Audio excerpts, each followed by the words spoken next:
So capital gains tax की revision के साथ मैं बात स्टार्ट करूंगा। अगेन कैपिटल गेन टैक्स का मतलब ये है कि मैंने जो अपने बिजनेस ने, एक इंडिविजुअल ने अपने जो एसेट्स बेचे हैं उसके ऊपर जो टैक्स देना है, that is your capital gains tax. ठीक है, इंडिविजुअल जो एसेट बेचेगा उस पर क्या पे होगा, कैपिटल गेन्स टैक्स। लेकिन अगर फॉर एग्जांपल कंपनी ने कोई एसेट बेचे तो कंपनी ने उसके ऊपर क्या पे करना है जी, कॉर्पोरेशन टैक्स। ये बात समझ आ रही है? सो अब जब इंडिविजुअल एसेट बेचेगा तो क्या होगा, हमारे पास इसका एक परफॉर्मा था और परफॉर्मा में भी start with the disposal proceed, इसमें से माइनस करते हैं इंसिडेंटल कॉस्ट ऑफ सेल, तो हमारे पास आ जाती है नेट सेल प्रोसीड, जिसमें से आपके पास आ जाएगी नेट सेल प्रोसीड में से आप माइनस करेंगे अलाउएबल एक्सपेंडिचर, जो कि एसेट पे हमारी कॉस्ट लगी है। उसमें क्या क्या है, आपकी इनिशियल जो परचेज कॉस्ट है, इसके अलावा incidental cost at rate of acquisition, enhancement expenditure, और अगर टोटल करेंगे तो हमारे पास आ जाएगा कैपिटल गेन या कैपिटल लॉस। ठीक है, अच्छा उसके बाद नेक्स्ट आपके पास कैपिटल गेन में से आप माइनस करेंगे current year loss. Current year loss का मतलब है, फॉर एग्जांपल इस साल अगर मैंने दो एसेट्स बेचे हैं, एक पे गेन है दूसरे पे लॉस है, तो वो दूसरे वाले लॉस में से क्या कर लेंगे, माइनस कर लेंगे। करंट ईयर लॉस माइनस करने के बाद आप माइनस करेंगे इसमें से एनुअल एग्जेम्पशन जो कि 12,300 की है, and then you get your net capital gain, उसमें से माइनस करना ब्रॉड फॉरवर्ड लॉस। यानी हम इनकम टैक्स में तो हम बातें कर रहे थे ना कि अच्छा ठीक है, वो उसके लिए लॉस अगर किसी साल में एडजस्ट करना है आपने, और ब्रॉड फॉरवर्ड लॉस है तो वो आप ना करो या रिस्ट्रिक्ट कर लो, कॉर्पोरेशन टैक्स में बात की थी। यहाँ पे रिस्ट्रिक्ट करने की जरूरत नहीं है, यहाँ पे हम कह रहे हैं कि पहले माइनस ही क्या करो, एनुअल एग्जेम्पशन, और उसके बाद फिर आप क्या माइनस करोगे, अपना ब्रॉड फॉरवर्ड लॉस। फाइनली जो टैक्स आ रहा है, टैक्सेबल गेन आ रहा है, अब इस पर टैक्स देना मैंने या 10% पे या 20% पे या 18 और 28% पे। अगर रेजिडेंशियल प्रॉपर्टी है तो 18 और 28, और अगर नॉन रेजिडेंशियल है तो 10 और 20। लेकिन रेजिडेंशियल प्रॉपर्टी जब आप बेचोगे तो उसका टैक्स आपने विद इन 30 डेज आपने HMRC को पे कर देना। लेकिन साल के एंड पे आपने इसी प्रॉपर्टी पे दोबारा से टैक्स लगाना है, एज इफ के पहले आपने टैक्स नहीं लगाया हुआ। ठीक है, और जो टैक्स निकलेगा टोटल सीडीटी लायबिलिटी, उसमें से जो ड्यूरिंग द ईयर आपने रेजिडेंशियल प्रॉपर्टी का टैक्स पे किया हुआ है वो माइनस कर लो। That was a payment on account, तो आपके पास आएगी बैलेंसिंग पेमेंट। अब सीडीटी पे कब होगा, जिस दिन हमारी इनकम टैक्स की बैलेंसिंग पेमेंट जानी है, यानी कि 31 जनवरी following the end of the tax year, that is the date जब हमने सीडीटी पे करना है। टैक्स रेट्स की हमने बात कर ली है। अगेन की लिमिट जो है 37,700 तक, टैक्स रेट 10 और 18 है, उससे अबव पे 20 और 28 है। लिमिट वही इनकम टैक्स वाली है, यानी अगर क्वेश्चन में वही आपको कोई इनकम बताता है तो पहले टैक्स लगेगा इनकम पे, बाद में टैक्स लगेगा गेन्स पे। मूविंग ऑन जी, अगर मैं थोड़ा सा आगे मूव करूं तो कनेक्टेड पार्टीज की बात आ रही है कि जब भी आप एसेट किसी कनेक्टेड पार्टी को सेल करोगे तो डिस्पोजल प्रोसीड में आप लेंगे मार्केट वैल्यू, राइट। अच्छा उसके बाद मैरिड कपल्स, अगर स्पाउस एक दूसरे को एसेट सेल कर रहे हैं तो वो ट्रांसफर होगा नील गेन नील लॉस। स्पाउस के अलावा किसी और को आपने एसेट गिफ्ट किया है तो उसके प्रोसीड जो है वो होगी मार्केट वैल्यू। ठीक है, वर्ड आपने डिस्पोजल प्रोसीड की बजाय यूज कर लेना डीम्ड प्रोसीड्स का। डीम्ड मतलब एज्यूम, डिस्पोजल प्रोसीड में लिख लो कोई फर्क नहीं पड़ता, लेकिन अगेन आपने वैल्यू कौन सी लेनी होती है, मार्केट वैल्यू। लेकिन अगर स्पाउस को कोई एसेट दिया है तो जो आपके लिए कॉस्ट है वही किसके लिए होगी, स्पाउस के लिए कॉस्ट। ये स्पाउस वाली ट्रीटमेंट एक जगह और है कॉर्पोरेशन टैक्स में, 75% कैपिटल गेन ग्रुप में। वो कंपनी जो 75% कैपिटल गेन ग्रुप में आ रही है, वो अगर एक दूसरे को एसेट ट्रांसफर करते हैं तो वो भी होगा लॉस, लेकिन वो वहां पे ट्रांसफर होता है कॉस्ट प्लस इंडेक्सेशन पे। ठीक है, यहाँ पे इंडेक्सेशन वाला कॉन्सेप्ट नहीं है। मूविंग ऑन जी, हमारे पास इसमें बात आती है पार्ट डिस्पोजल की। अगर कोई एसेट आपने बेचा है, एसेट का पार्ट बेचा है, तो वहां पे उसकी कॉस्ट निकालने के लिए हम एक फॉर्मूला यूज करते हैं, और formula A divide by A plus B multiply by original cost. अब A क्या है, जो पार्ट बेचा है उसकी डिस्पोजल प्रोसीड जो है दैट इज A, B है जो market value of remaining at the time of disposal. ठीक, ओके मूविंग ऑन जी, इसके बाद चैटल्स हैं। चैटल्स दो तरह के थे, वेस्टिंग और नॉन वेस्टिंग।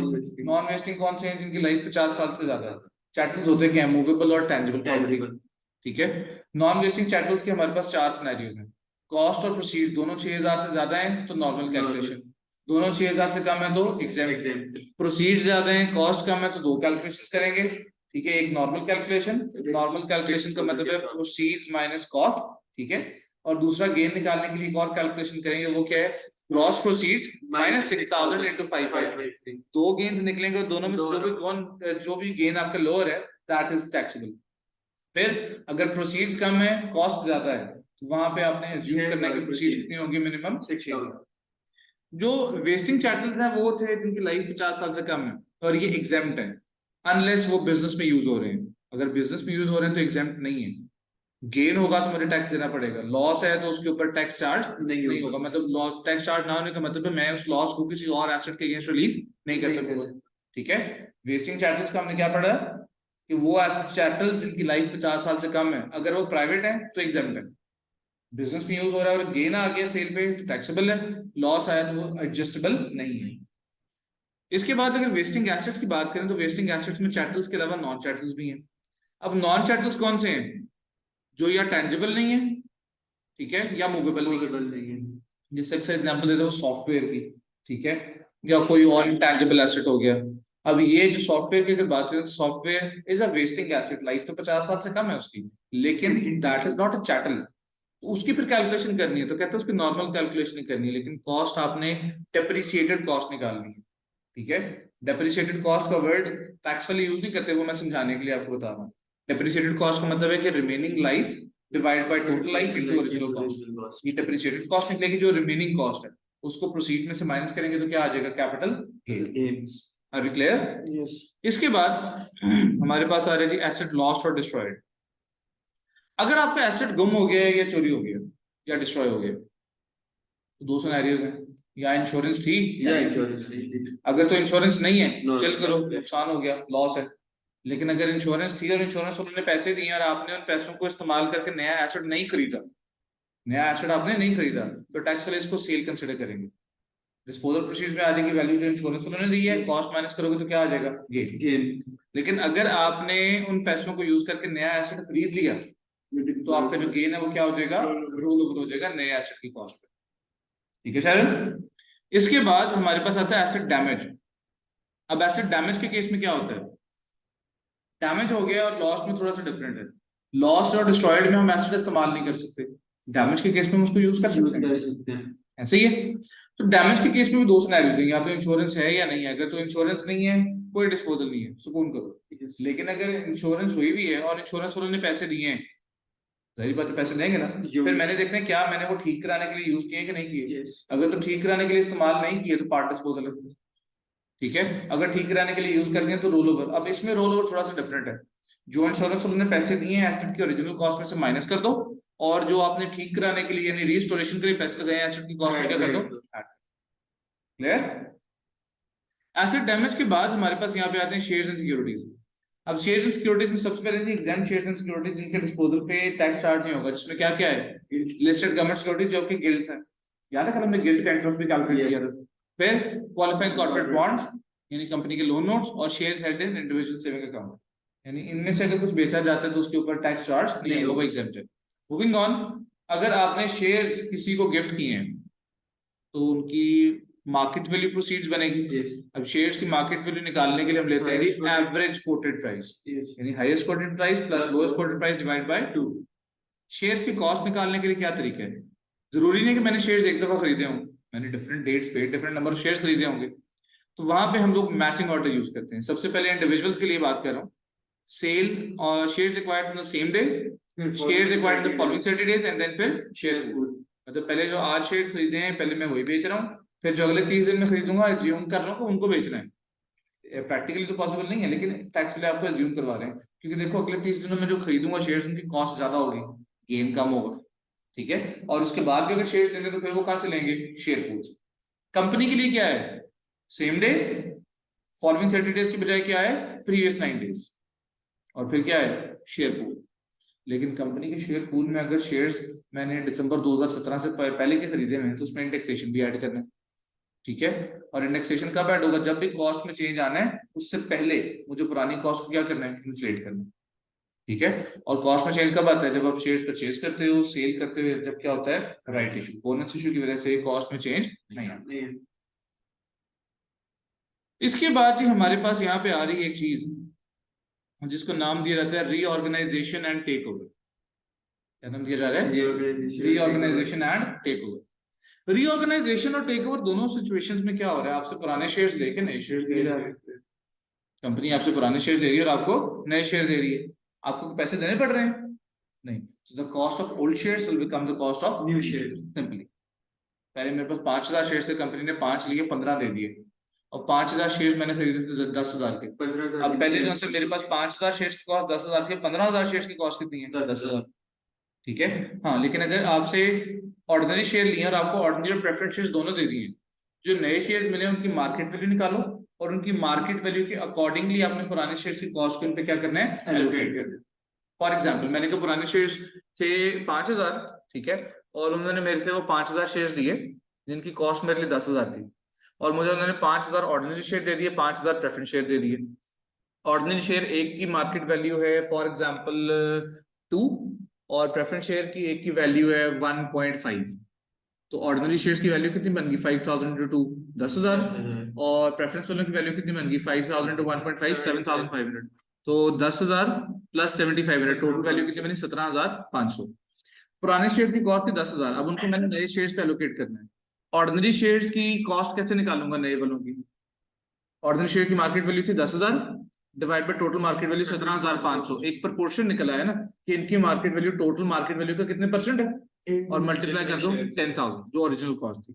ठीक है, सिमिलरली प्रेफरेंस शेयर्स के लिए क्या करूंगा, 7,500 डिवाइडेड बाय 17,500 इनटू 10,000। फिर जब भी ये नए शेयर्स बेचे जाएंगे तो इनकी जो रिवाइज्ड कॉस्ट निकाली है मैंने इसको इस्तेमाल किया। तीसरा और आखिरी केस इसमें जो है वो क्या है कि आपको शेयर्स मिले साथ कैश भी मिल गया, शेयर्स भी मिल गए और कैश मिल गया, इसका मतलब एसेट आपके पास है और पैसे मिल गए, तो ये तो पार्ट डिस्पोजल। ठीक है, तो जो नए शेयर्स पे आपको कैश मिला है उसमें पार्ट डिस्पोजल निकालना है। कैसे? प्रोसीड्स क्या है जो आपको कैश मिला है, कॉस्ट कैसे निकालोगे, वही formula A divide by A plus B into original cost. ए तो वही है जो कैश मिला, बी क्या है, मार्केट वैल्यू ऑफ रिमेनिंग, यानी नई कंपनी के जो शेयर्स मुझे मिले हैं उनकी मार्केट वैल्यू से मल्टीप्लाई करूंगा तो वो क्या बन जाएगी, बी, और इसको मल्टीप्लाई कर देंगे ओरिजिनल कॉस्ट जो कि मेरी ओरिजिनल शेयर्स थी। ठीक, अब टोटल फॉर एग्जांपल मैंने कहा जो ओरिजिनल शेयर्स थे मेरे पास 5,000 थे, उनकी कॉस्ट थी 10,000 से फॉर इंस्टेंस।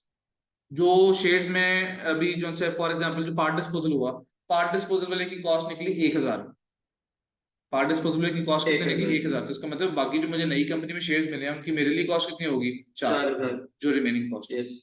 ठीक है अब्दुल्ला, डन। ये तो था जी सीडीटी का एक ओवरव्यू।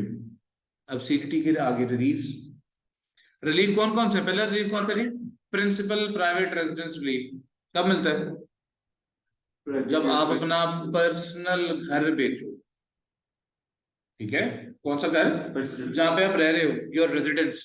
अब अगर वो क्वेश्चन में कहता है ही सोल्ड अ हाउस, लेकिन अगर लिखा है नेवर बीन ऑक्यूपाइड, तो उसका मतलब उसको पीपीआर मिलेगा नहीं। पीपीआर कब मिलेगा, जो आप अपना घर बेच रहे हो, और पीपीआर मिलता था पीरियड ऑफ ऑक्यूपेशन के अकॉर्डिंग, जितना अर्सा घर में रहे उतने पीरियड पे मिलेगा, जो नहीं रहे उस पर नहीं मिलेगा। पीरियड ऑफ ऑक्यूपेशन की बात करें तो पीरियड ऑफ ऑक्यूपेशन में दो चीज आती है, कहता है एक्चुअल पीरियड ऑफ ऑक्यूपेशन, यानी एक्चुअल पीरियड जो मैं घर में रहा। दूसरा क्या है, डीम्ड ऑक्यूपेशन। डीम्ड ऑक्यूपेशन का मतलब है जो पीरियड एज्यूम किया जाएगा कि मैं घर में रह रहा हूँ। अब उसमें क्या क्या है, ओनरशिप के आखिरी 9 महीने मैं घर में रहूं या ना रहूं, इट इज एज्यूम कि प्रॉपर्टी क्या है, ऑक्यूपाइड है। फिर any period spend working abroad up to 4 years of working in UK somewhere else in UK, और up to 3 year for any reason। लेकिन इन तीनों सिचुएशंस के लिए जरूरी है कि इस टाइम पीरियड के बाद बंदा एक दफा प्रॉपर्टी में वापस आएगा। अगर वापस नहीं आएगा तो ये पीरियड एग्जेम्प्ट कंसिडर नहीं होगी, वापस आ गया तो एग्जेम्प्ट कंसिडर हो जाए। ठीक, अच्छा फिर इसमें एक लेटिंग रिलीफ भी आता है। अब सवाल में कहते हैं कि property was let out in a period which was empty, उस पे लेटिंग रिलीफ नहीं मिलेगा, क्योंकि लेटिंग रिलीफ कब मिलेगा, when owner is living and part of property is let out. अब लेट आउट मैंने क्या लिया कि मैंने अपने घर में से 2 कमरे लेट आउट किए, तो लेटिंग रिलीफ कैसे निकलेगा, जो भी गेन है इनटू 2 डिवाइड बाय 6, टोटल 6 कमरे थे फॉर एग्जांपल 2। ठीक है, तो वो 2/6 करके लेटिंग रिलीफ निकला। Letting relief is lower of 3 things, normal PPR 40,000 और लेटिंग रिलीफ जो 2/6 करके हमने निकाला। इन तीनों में से जो भी कम है वो आपका क्या बन जाएगा, लेटिंग रिलीफ। बात को समझ में आ रही है, ये सारी चीजें। अब मैं अगर किताब से भी लेटिंग रिलीफ, थोड़ा सा वो एरिया था जिसकी हमें एग्जांपल्स कम मिली थी, तो मैं जरा किताब से इसको देख लेता हूँ।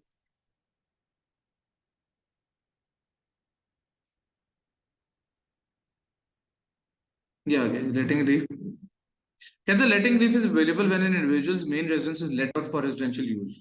ठीक है, इट अप्लाइज व्हेन, अच्छा ये आ गया, it applies when the owner lets out part of the property while still occupying the remainder. तो ये याद रखना है। However, if the owner has lodged who lives in has a lodge who lives as a member of owner's family, sharing accommodation and taking meals with them, then full PPR will be available and renting relief will not be considered. अगर मैंने घर में बंदा रखा, उसको खाना पीना सारा कुछ मैं ही दे रहा हूँ, वो लेटिंग कंसिडर नहीं होती, वो रेंट रूम रिलीफ मिलता है इनकम टैक्स में, याद है? कनेक्टेड है चीजें थोड़ी सी। Letting relief does not apply to let properties that is not owner's main residence. For example, buy to let properties. For example, Saif के पास पैसे आ गए, उसने कहा मैं घर तो मेरा है, एक घर लेके किराए पे दे देता, उस पे लेटिंग रिलीफ मिलेगा नहीं, क्योंकि तो प्रॉपर्टी इनकम।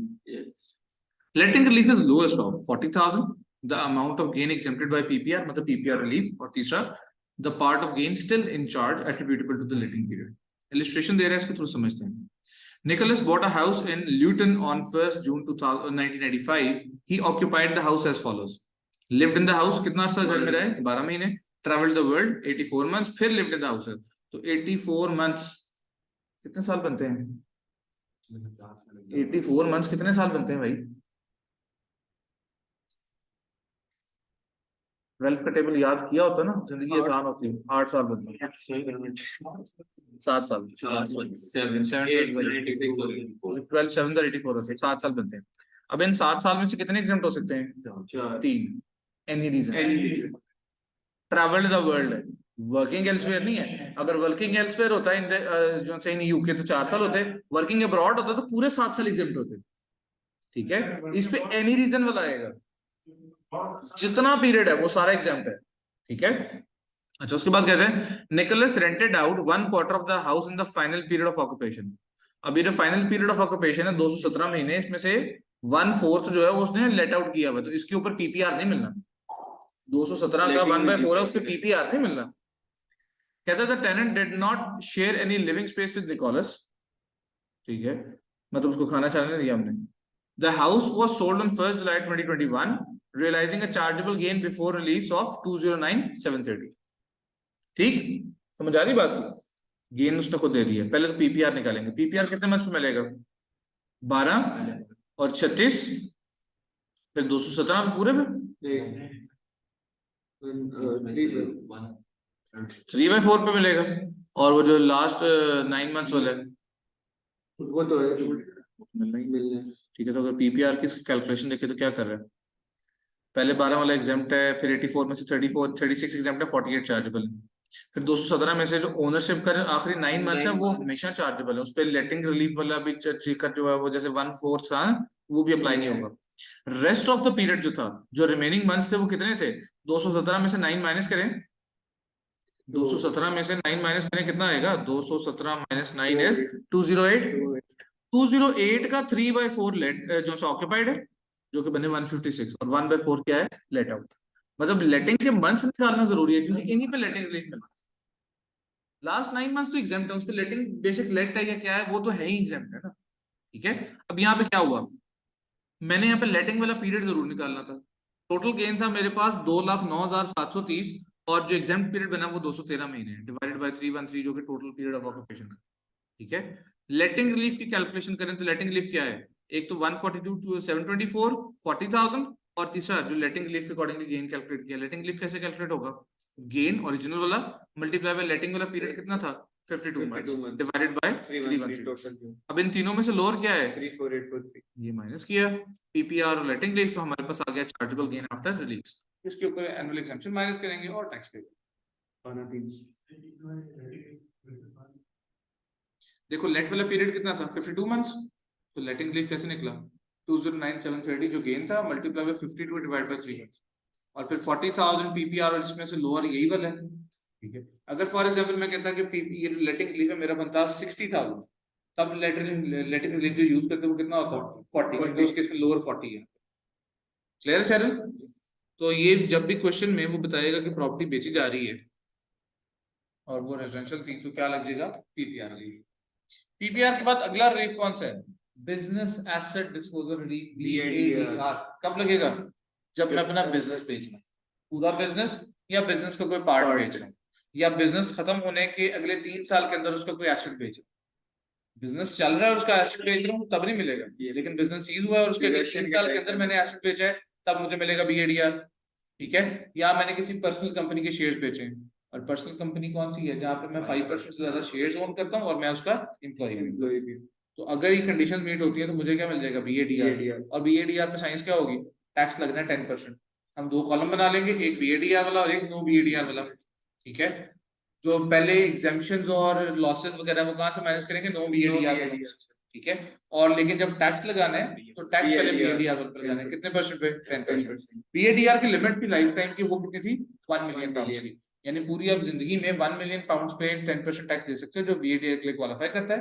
लेकिन जो उसके अलावा गेन्स है उन पे टैक्स कितना लगेगा, 28, जो भी डिपेंड करता है, ठीक है। BADR समझ आया। तीसरा रिलीफ कौन सा है, इन्वेस्टर रिलीफ। अब BADR मैंने क्या कहा, कब मिलेगा, पर्सनल कंपनी के शेयर्स पे कब मिल रहा था, अगर मेरे पास 5% ज्यादा शेयर्स है और मैं क्या हूँ, एम्प्लॉय भी हूँ। अब मैंने कहा शेयर्स तो 5% से ज्यादा, लेकिन मैं एम्प्लॉय नहीं हूँ, BADR मिलेगा, उस पर इन्वेस्टर रिलीफ मिलेगा, ठीक है।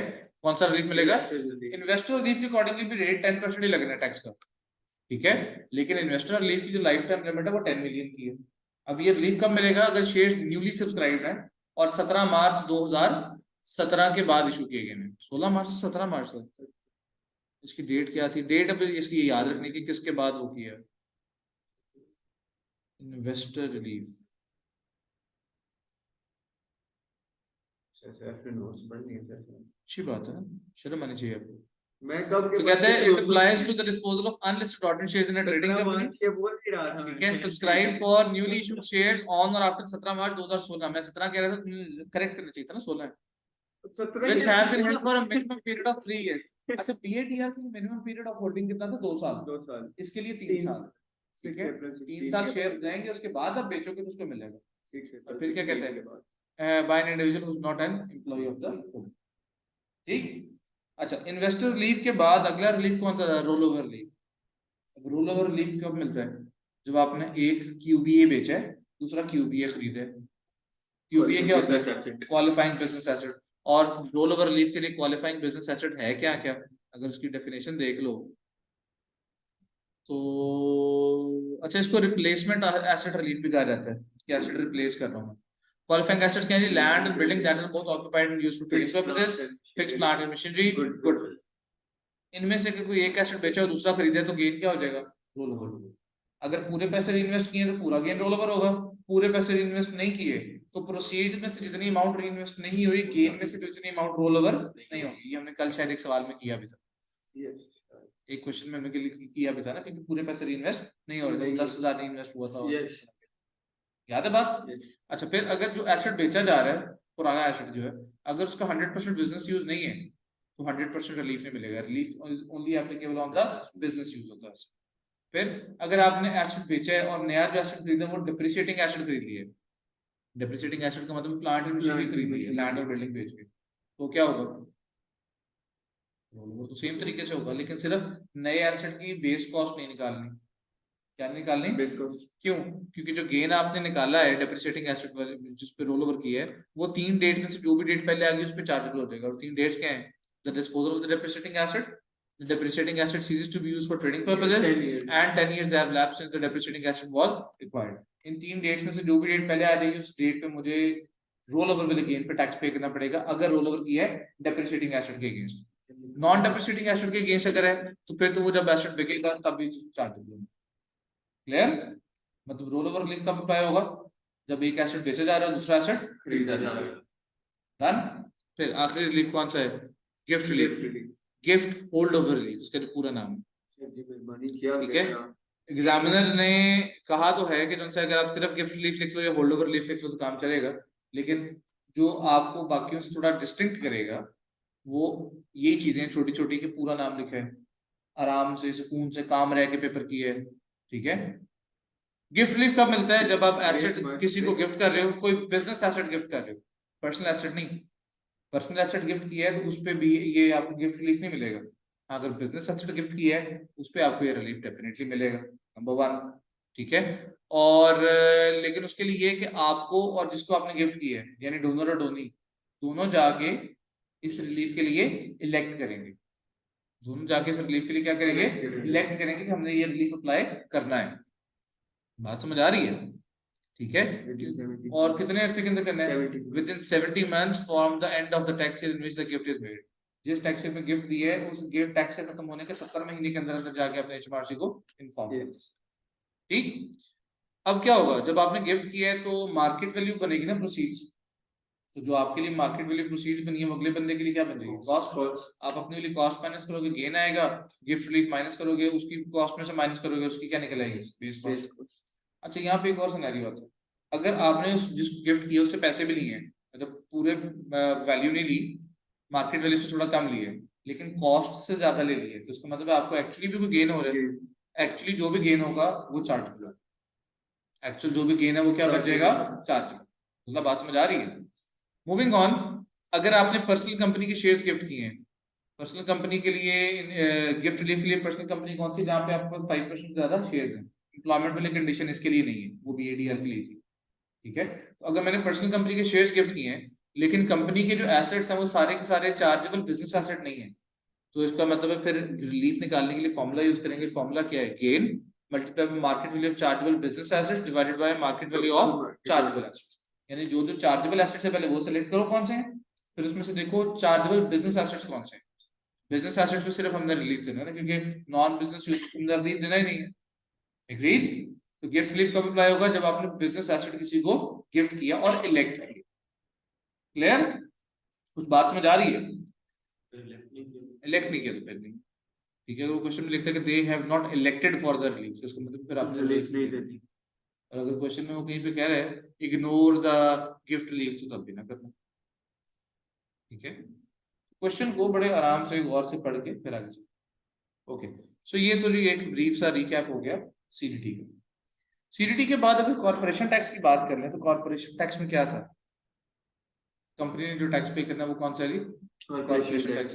ऐसे ही कंपनी ने अपनी इनकम्स और गेन्स पे जो, इवन गेन्स पे भी कंपनी ने कॉर्पोरेशन टैक्स देना है। टैक्स कितने परसेंट है, 19%। कंपनी के लिए रूल्स क्या थे, प्राइवेट यूज जो था ट्रेडिंग प्रॉफिट कैलकुलेट करते हुए प्राइवेट यूज को अलाउड रखना है, इंडिविजुअल में डिसअलाउड था, वहां पे क्या है, अलाउड है। इवन कैपिटल लॉसेस में भी एसेट प्राइवेट यूज का कॉलम नहीं। हाँ, डिफरेंशिएशन में क्या आती है कि जो भी एसेट परचेज किया आपने, अगर तो मेन पूल का एसेट है तो उसके ऊपर आपको क्या मिल जाएगी, सुपर डिडक्शन, क्योंकि 130% की है, तो इसका मतलब मेन पूल में तो एक्चुअली कुछ जाएगा नहीं। अगर कोई स्पेशल पूल का एसेट खरीदा है तो पहले तो उस पर आप एआईए दोगे, एआईए के बाद जो वैल्यू बच जाएगी उस पर 50% का एफवाई, और उस पर फिर अगले साल जाके डब्ल्यूडी लगेगा, इस साल डब्ल्यूडी नहीं लगेगा। ठीक है, बाकी सारे के सारे रूल्स इसके सेम है। प्रॉपर्टी इनकम में क्या डिफरेंशिएशन थी कि प्रॉपर्टी इनकम जो है एक रूल बेसिस पे, इंडिविजुअल में कौन सी बेसिस पे थी, कैश बेसिस पे। ठीक है, उसके बाद जी गेन्स में क्या चेंजेस था, एक तो से मैचिंग ऑर्डर चेंज था, वो हमने अभी पढ़ लिया इसका, कि पहले सेम डे फिर प्रीवियस 9 डेज एंड देन फिर उसके बाद शेयर। दूसरा उसमें इंडेक्सेशन आता है कि अगर कंपनी ने कोई शेयर्स बेचे हैं, फॉर कंपनी ने कोई एसेट बेचा है जो कि खरीदा था दिसंबर 2017 से पहले, तो उसको इन्फ्लेट करना है मैंने आफ्टर दिसंबर 2017। दोबारा से बता रहा हूँ, अगर क्वेश्चन में इंडेक्सेशन फैक्टर दिया हुआ दिसंबर 17 के बाद वाला, तो वो ही यूज करना, वो भी इग्नोर करना है। ठीक है, तो अक्सर हम डेट और मंथ ऑफ डिस्पोजल तक जिसको इन्फ्लेट कर देते हैं, वो नहीं करना, वो आपके मार्क्स कट जाएंगे। ठीक, अच्छा जी। और इसमें क्या था कि ग्रुप बेसिस पे जो कंपनी 75% ग्रुप में आती है, कैपिटल गेन्स ग्रुप में, वो ग्रुप बेसिस पे रोल ओवर रिलीफ अप्लाई कर सकते हैं, तो हमने कल भी देखा। ठीक है, लॉसेस की बात करें तो ट्रेडिंग लॉसेस में कंपनी के पास क्या ऑप्शन है, पहले करंट ईयर, फिर प्रीवियस 12 मंथ्स, एंड देन उसके बाद लॉस क्या होगा, कैरी फॉरवर्ड। अच्छा, कंपनी के केस में जो लॉस एडजस्ट होना है वो हमेशा टोटल इनकम के अगेंस्ट होता है। करंट ईयर में तो एडजस्ट कर लिया, फिर प्रीवियस ईयर में एडजस्ट किया, लॉस बच गया तो कैरी फॉरवर्ड करना है। अच्छा, कैरी फॉरवर्ड जब अगले साल में जा रहे हो तो अगले साल में आप कैरी फॉरवर्ड के केस में क्यूसीडी के लिए रिस्ट्रिक्शन लगा सकते हो कि अगर अगले साल में मुझे नजर आ रहा है क्यूसीडी है, तो अगर मैं माइनस कर दूंगा पूरा लॉस तो क्यूसीडी जाया हो जाएगा, तो क्यूसीडी बचा लेना, उतना लॉस रिस्ट्रिक्ट कर देंगे, पोस्ट अगले साल एडजस्ट हो जाएगा। फिर टर्मिनल लॉस रेट था कंपनी के पास, वो क्या था कि अगर कंपनी को ईयर ऑफ सिजेशन में लॉस हुआ है तो ईयर ऑफ सिजेशन में पहले इनकम के केस एडजस्ट करना है, फिर पिछले 3 साल की total income on life basis, और कंपनी के केस में लॉस पे कोई कैप भी नहीं आता। यस, ऐसे ही है। फिर जी उसके बाद ग्रुप की बात करें, if we have a group company, मतलब सब्सिडरी है, 50% से ज्यादा हमारी ओनरशिप है किसी कंपनी में, वो हमारी एसोसिएटेड कंपनी बनी। जितनी एसोसिएटेड कंपनीज हैं, मतलब एक ग्रुप में जितनी कंपनी, फॉर एग्जांपल मैंने कहा एक सवाल में कहता है the company has 2 associated company, तो उसका मतलब ग्रुप में टोटल कितनी हुई, 3। तो जो लिमिट है 15 लाख के लिए उसको 3 में डिवाइड करना है, और अगर किसी कंपनी का पीरियड जो है 12 महीने से कम है तो उसके लिए भी अपोर्शन करना है। जो आपके पास लिमिट निकाली आपने रिवाइज्ड वाली, डिवाइड करने के बाद अगर वो आपकी कंपनी का ऑगमेंटेड प्रॉफिट यानी TDP plus dividend from non group company, अगर आपका ऑगमेंटेड प्रॉफिट उस लिमिट से ज्यादा है तो आपकी कंपनी कौन सी है? Large company. And if your company is a large company, tax will be paid in 4 installments starting from the 14th of month 7 and 10 of current accounting period, first and fourth month of the next accounting period. Company जो large है उससे 4 installments में tax पे करना है। 4 installments कब कब है? करंट अकाउंटिंग पीरियड के 7वें और 10वें महीने की 14 तारीख को, जो भी है। अगर फॉर एग्जांपल मेरा साल अप्रैल से शुरू हो रहा है तो अप्रैल से 7th गिन लो, ठीक है, अपने अकाउंटिंग पीरियड के हिसाब से। और अगला अकाउंटिंग पीरियड जब शुरू होगा उसका पहला और चौथा महीना जो भी होगा उसकी 14 तारीख, ठीक है। अब ये जो पेमेंट होनी है, ये पिछले साल की जो लायबिलिटी है ना उसको डिवाइडेड बाय 4 करके पे करेंगे, और फिर इस साल की लायबिलिटी और पिछले साल की लायबिलिटी का जो डिफरेंस है वो बैलेंसिंग पेमेंट होगी। और वो कब जानी है? जब मैंने कंपनी का टैक्स रिटर्न जमा करवाया 31st, ठीक है। कंपनी का टैक्स रिटर्न कब जाता है? अकाउंटिंग पीरियड खत्म होने के 12 महीने। स्मॉल कंपनी ने टैक्स कितने से कितने पे करना है? With in 9 months from the end of the accounting period, ठीक है। एंड इसके बाद हमारे पास बात होती है ग्रुप कंपनीज की, जो ग्रुप रिलीफ है। दो ग्रुप रिलीफ है, एक था 75% ग्रुप रिलीफ ग्रुप। अब 75% ग्रुप रिलीफ ग्रुप में कौन सी कंपनी जाती है? जो डायरेक्ट और इनडायरेक्ट दोनों कितनी है? 75%। और जो इस ग्रुप में आएंगी वो कंपनीज एक दूसरे को लॉस ट्रांसफर कर सकते हैं। कौन कौन सा? Trading loss, property loss. पहले प्रॉपर्टी लॉस, फिर trading loss and then QCD, ठीक है। किसी भी पोर्शन में अप डाउन वर्टिकल हॉरिजॉन्टल किसी तरीके से भी लॉस ट्रांसफर हो सकता है जो कंपनीज उस ग्रुप में आ रही हैं। फिर एक और ग्रुप था जो कि था 75% कैपिटल गेन्स ग्रुप। अब उसमें क्या था? सब्सिडरी के केस में डायरेक्ट ओनरशिप कितनी चाहिए? 75%। लेकिन सब्सिडरी के केस में मेरा इफेक्टिव इंटरेस्ट 50% होगा तो चल जाएगा। अब जो कंपनीज इस ग्रुप में आएंगी they can transfer assets to each other on nil gain nil loss basis, जो स्पाउस वाली ट्रीटमेंट सेम होगी, लेकिन सिर्फ कॉस्ट प्लस इंडेक्सेशन। उसके बाद जो हमारे पास यहाँ पे आता है कि जो कंपनी 75% कैपिटल गेन्स ग्रुप में आएंगी वो ग्रुप बेसिस पे रोल ओवर रिलीफ को भी अप्लाई कर सकते। क्लियर जी? ऑनलाइन वालों को आवाज आ रही है मेरी?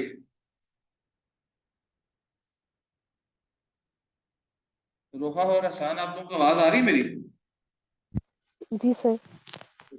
तो ये हमने एक सा रिकैप ले लिया सीडीटी का और किसका जी? Corporation tax. बाकी जो हमारे पास टॉपिक थे इनहेरिटेंस टैक्स वो हम ऑलरेडी रिकैप कर चुके हैं, ठीक है। इनकम टैक्स भी हम पहले रिकैप कर चुके हैं, ठीक है। और वैट जो था वो तो हमारा भी रिसेंट था। वैट में कोई मसला है किसी को? थियोरेटिकल है ना। अब आपकी जो एक प्लान ऑफ एक्शन है वो क्या होना चाहिए? डेली बेसिस पे आपने नोट्स पढ़ने हैं। सुबह उठ के सबसे पहला काम जो करेंगे वो आप डेली बेसिस पे सारे नोट्स पढ़ लेंगे, ठीक है। वो डेली बेसिस पे देखो अभी से ऑनवर्ड्स भी अगर एग्जाम तक गिने तो हमारे पास 15 दिन से ज्यादा ही है, ऐसे ही है ना। सो इन 15 दिनों को भी अगर यूटिलाइज किया जाए, 16 दिन मेरे ख्याल आज के दिन मिला 17 दिन, तो अगर इन 15-17 दिन को भी यूटिलाइज किया जाए और डेली बेसिस पे अगर मैं नोट्स भी पढ़ता जा रहा हूँ तो रूल्स मुझे ऑटोमेटिकली याद होते जाएंगे। समझ में बात? ठीक है। सो अब जो हम काम करेंगे वो ये है ऑनवर्ड आज अभी ब्रेक से पहले पहले वो है जी कि हमने अपने जो एमसीक्यूज हैं बीपीपी एग्जाम किट के उनको सॉल्व करना है। बीपीपी एग्जाम किट में क्लास के बाद आज की क्लास के बाद आपको भेज भी दूंगा। बीपीपी किट में से आपने जो काम करना है वो ओटीक्यूज और एमसीक्यूज है। एमसीक्यूज आज एक दफा मैं करवा दूंगा, एक दफा आपने खुद करने हैं और ओटीक्यूज भी ट्राई करना है, ठीक। बाकी फिर जो उनसे भी पहले ये सॉल्व करते हैं, उसके बाद फिर ब्रेक के बाद हम आगे का फर्दर प्लान भी बनाते हैं कि हमने आगे किस तरह से दिनों को लेकर चलना, ठीक। सो अब मेरा काम हो रहा है थोड़ा सा कम और आपका काम होने लगा थोड़ा सा ज्यादा। वो कैसे? वो ऐसे कि जो बीपीपी एग्जाम किट के एमसीक्यूज हैं वो मैंने रिकॉर्ड किए हैं and I am going to play the recording, ठीक है। और आप लोग सब इस रिकॉर्डिंग के थ्रू समझें एक एक एमसीक्यू हमने सॉल्व किया हुआ, ठीक है। तो इसको जरा आप गौर से समझें, ठीक है। ईच एंड एवरीथिंग मैं यहीं पे हूँ आपके साथ, कोई मसला आएगा मुझे बता दो, हम डिस्कस कर लेंगे। मेनली जो बीपीपी किट में से करने वाला एरिया है ना एमसीक्यूज का, वो टैक्स एडमिनिस्ट्रेशन का है, जो सेल्फ असेसमेंट वाला एरिया है। Self assessment is really really very important respect to exam. और सेल्फ असेसमेंट जो थोड़ा तंग करने वाला है ना वो इनकम टैक्स का और कॉर्पोरेशन टैक्स का, ठीक है। तो आज हमें उसको इसके थ्रू जरा समझना है कि क्या होने जा रहा है, ठीक है। So let's get started. ये वीडियो वैसे वैसे तो मैंने YouTube पे अपलोड की हुई है, तो मैं आपको इसका लिंक भी दे दूंगा। तो जब लाइक वीडियो देखेंगे YouTube पे तो लाइक शेयर सब्सक्राइब तो कर लेना, ठीक है। खैर उसकी जरूरत नहीं है, ठीक है। सिर्फ इसको दोबारा एक दफा देख लेना जरूर है आपने।